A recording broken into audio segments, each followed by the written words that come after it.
out there, and now we're going to build this new bridge here. We're all for it. And by the way, this new road, and we're going to have an internet that's going to be all the way. I love them, man. They ain't got no shame. They don't have any shame. We passed the Chips and Science Act. It's a groundbreaking law.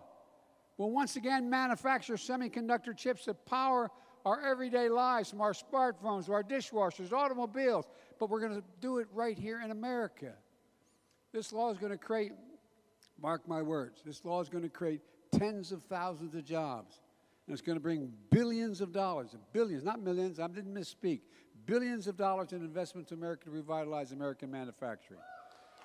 Folks, it means we're going to build a future here in America with American workers and American factories using American-made products. And folks, we took on the NRA and we beat them. We flat beat them.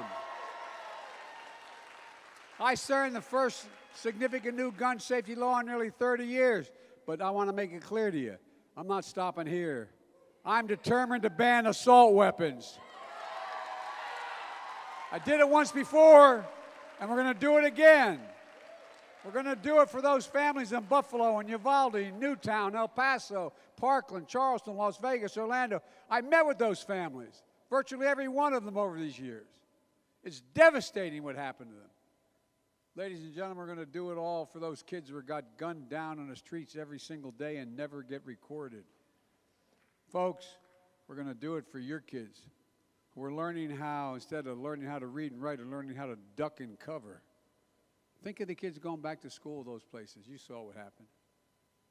They're scared to death. It's just wrong. It's just wrong. So this November, we have to ask every candidate, are you for banning assault weapons? Yes or no?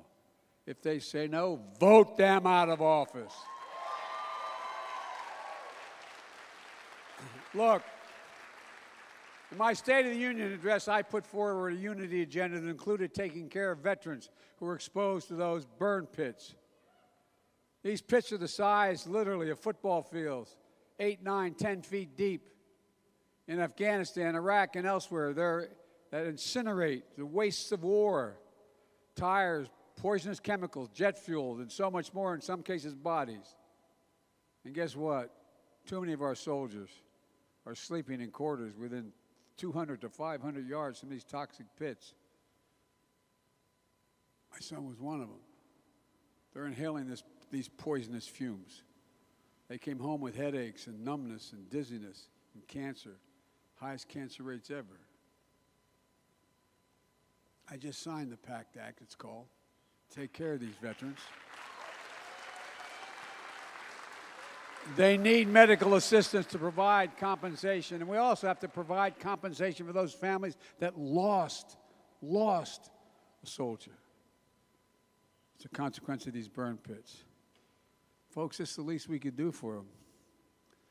I believe this nation has many obligations, but we only have one truly sacred obligation. I've been saying this my whole career. It's to prepare those we send into harm's way and care for them and their families when they come home. It's a sacred obligation. And we're making progress on global inflation caused by the pandemic and Putin's war in Ukraine. Gas prices are down over $1 since we started this effort. I just signed into law Historic Inflation Reduction Act. It wasn't easy. Wasn't easy. We had to take on big drug companies, and we did. You know, we pay more for prescription drugs, than any other developed nation in the world. And for years, back when I was a senator and I was vice president, many of us tried to fix this problem. But for years, Big Pharma blocked Medicare from negotiating for lower drug prices. But not this year. We beat them. We won. Big Pharma lost for the first time. Now Medicare will have the power to negotiate lower prescription drug prices. And seniors in America will see their out-of-pocket costs for drugs limited to $2,000 a year, no matter how much they have to spend. whether it's for cancer drugs or any other disease. And if you're on Medicare and you have diabetes, the cost of insulin will be capped at $35 a month rather than $1,000 a month. One more thing. We wanted to cut insulin costs for everyone, including the hundreds and thousands of young people with type 2 diabetes. I was in Virginia a couple months ago, meeting with a family at an event. And I stood up this mother with 2 kids and had type 2 diabetes, paying $675 a month for their insulin. She said, I can't do it anymore. We got to cut the dosage. We got to skip. Imagine, I mean this sincerely, think about this. Imagine being a parent, looking at your child, knowing they have type 2 diabetes, knowing they need this insulin, and you don't have the money to pay for it. You don't have the insurance. You don't qualify for anything. Imagine. It cost them $10 to make this insulin and package it. 10. Drug companies charge families at least 30 times that. My God. Being that parent, not having the insurance. What the hell? Just imagine. But guess what? The Republicans knocked that out of my legislation. They said we weren't going to pay for it. They weren't going to pay for it. I'm committed to coming back and getting it done, damn it. And for decades, climate deniers have blocked any meaningful progress dealing with the climate crisis. But guess what? Unfortunately, what's happening now, nobody denies we have a climate crisis. You know, I've traveled all around the country, from California to Idaho, up all, you know, more land is burned to the ground. More forest is burned to the ground than the entire state of New Jersey, from New York all the way down to Virginia. Think of that. More land. Look at the temperatures. Over 125 degrees some places. The Great Salt Lake. The Dead Sea. I mean, things are changing. But guess what? Even in spite of that, where are these guys? These climate deniers have blocked any meaningful progress dealing with the climate crisis. But not this year. This year we won $362 billion to deal with climate. The climate deniers lost. We're taking on the most aggressive action to confront climate crisis ever in our history. It's going to create 1 million good-paying jobs for real. It's going to triple wind and solar power, unleash American manufacturing to own the global market in electric vehicles. Look, that's a future that's made in America. For decades, the biggest corporations, the wealthiest Americans have fought to block fair tax code. Under Donald Trump, the Republicans had no problem enacting a $2 trillion tax cut, basically going to the top 1%. Mainly benefited big corporations. 55 corporations in 2020 made $40 billion and didn't pay a single solitary penny in federal taxes. But this year, the biggest companies in America flooded Capitol Hill with lobbyists and money, and they lost, and America won. Because no corporations will pay a minimum tax of 15%, just 15%, but they'll pay it. The days of billion-dollar companies paying zero taxes is over. And by the way, while we're doing all this, I'm not going to take all your time because you're standing, but while we're doing all this, guess what? You know, Republicans talk about being fiscally responsible. We are reducing the deficit while all these things we're doing to spend money. Not a joke. Last year, I reduced the deficit $350 billion. You know how much this year, not counting the Medicaid changes? $1.7 trillion. So I don't want to hear it from Republicans about fiscal responsibility. I don't want to hear it. I mean it. I don't want to get going here. You'd think if they really cared about inflation, reducing it, they would have voted for the Inflation Reduction Act. But every single Republican, House and Senate, every single one, every Republican in the House, every Republican in the Senate, they voted against it. Every one. Look, hear this, America. Every single Republican voted against lowering prescription drug costs. Every one. Every one. Against lowering health care costs. Every one. Against tackling the climate crisis. Every one. Against lower energy costs. Against creating good-paying jobs. Against a fair tax system. Every single one. Now every single American needs to return the favor and vote them out of office. Look, every election's a choice. My dad used to say, don't compare me to the almighty Joey, compare me to the alternative. Well, just take a look at what's happened since the Supreme Court overturned Roe v. Wade. In 14 states, abortion is not available beyond 6 weeks of pregnancy, when most women don't even know they are pregnant. In most of these states, there's no exception for rape or incest. In the coming weeks and months, another 13 states may ban abortion depending on the outcome of this election in November. Another 13. That means just weeks and months, more than half of America will have banned abortion if we don't win this off-year election. And they're not going to stop there. If they win control of the House and Senate, they made it clear.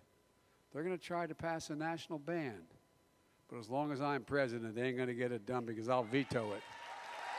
Look, if they had their way, it won't matter where you live in America. Women won't have a right to choose anywhere. I'm not going to let that happen. I really mean that. If they had their way, they'd come after the contraception and marriage equality, the whole right to privacy.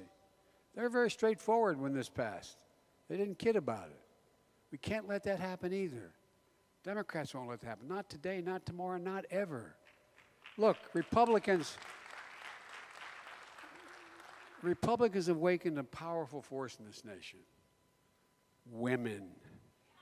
W-O-W. No, I'm not joking. I'm not joking. Those of you lawyers, read the decision. And the court says that women have a right to vote to change this if they don't like it at the state level. Well, guess what, pal? Here you come. Here you come. Republicans don't have a clue about the power of women. Not a clue. Let me tell you something. They're about to find out. They're about to find out. I mean it. And when you think I'm talking about radical Republicans coming, look, they're coming at your Social Security. You think I'm kidding? Look, just go read the only election year plan the Republicans have put out this year. Rick Scott from Florida is the guy who's in charge of the elected Republicans in the United States Senate. Wrote it in black and white and did it also in the Wall Street Journal article. He wants to require Congress to vote on the future of Social Security every 5 years, which means that if you don't affirmatively vote for it, it is out of existence. Not a joke now. Check it out. I'm not making it up. I spoke to a large labor crowd a month ago, and they didn't believe it, so I put it up on a big board. Exactly what they said. Think about it. I mean, every 5 years the Congress has to vote to change, cut, reduce, or entirely eliminate Social Security. If they do nothing, it goes out of existence. How does that make you feel? Knowing that some of our MAGA Republicans are going to be moving hard. And it's not just Social Security. Senator Scott, he wants everything in the federal budget voted on every 5 years. That includes veterans benefits, Pell Grants, everything else. And then comes along comes Ron Johnson of Wisconsin. God love him. He thinks 5 years is too long to take to savage the programs that the people depend on. He wants to put Social Security and Medicare in the chopping block every year. And let me remind you all, you pay for your Social Security in every paycheck. You pay for your Medicare. It's not like this a gift. It's taken out of your paychecks. This is the same guy who said that if Republicans get control of the Congress, they're going to go back at getting rid of the Affordable Care Act, which is the only thing that guarantees people who have a pre-existing condition can get insurance. Folks, they tried over 20 times to do it, and the last time that when the last guy was there, what was his name? I can't remember. This guy never stops. And we'll never stop either, because we can't let this happen. Folks, Democrats offer a vision for a better America. It's within the reach, our reach. What's in our hands if we just get out and vote. And again, that's not hyperbole, because we're not finished.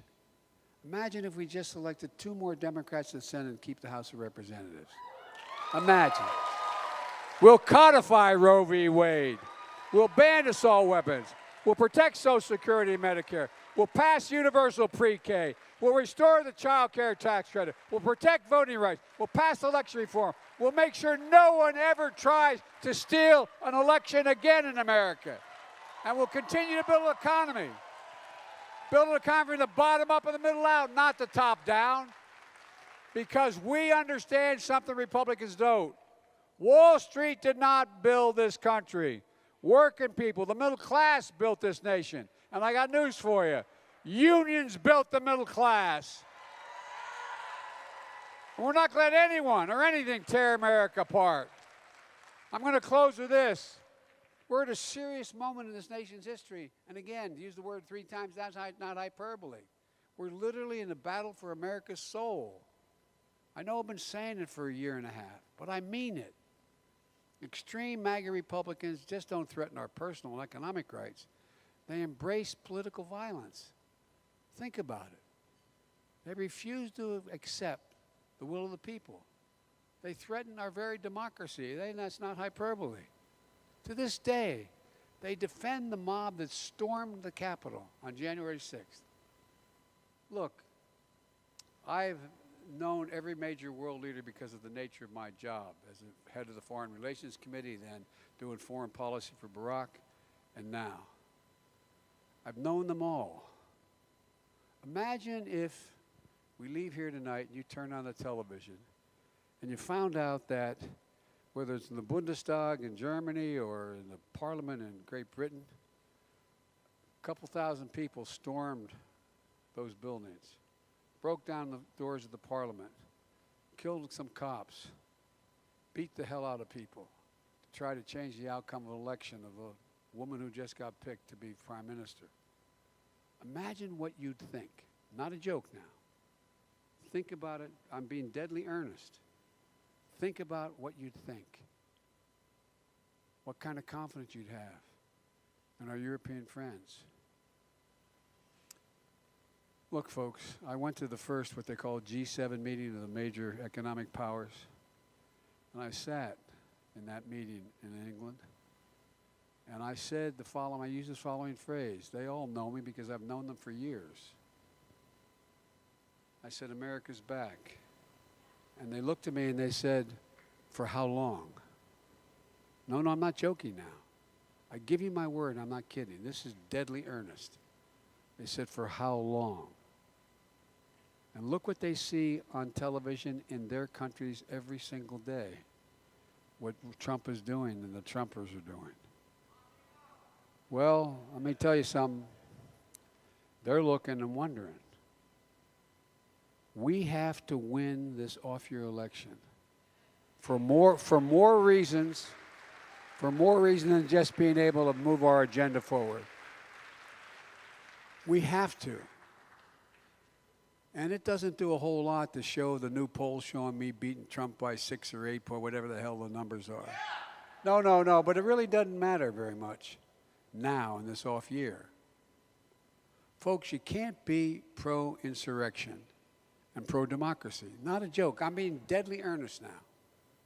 You can't be pro-insurrection and pro-democracy. You can't support law enforcement and call the mob that attacked the police on January 6th in the United States Capitol patriots. And you heard what he recently said? He said if he gets elected again, he'll pardon them all. He'll pay their legal fees. How can you call yourself a Democrat with a small d. How can that be? Folks, that's why those who love this country, Democrats, independents, and mainstream Republicans, have to be stronger, more determined, and more committed to saving American democracy than the MAGA Republicans are to literally destroying American politics. You just have to vote. We have to vote. You have to organize, mobilize, get out the vote. You just need to remember who we are. We are the United States of America. And there's nothing beyond our capacity if we do it together. So let's get moving. God bless you all, and may God protect our troops. Please, please, please, vote, vote, vote. Thank you all very much. And thank you for volunteering your services as you do. Thank you, thank you, thank you.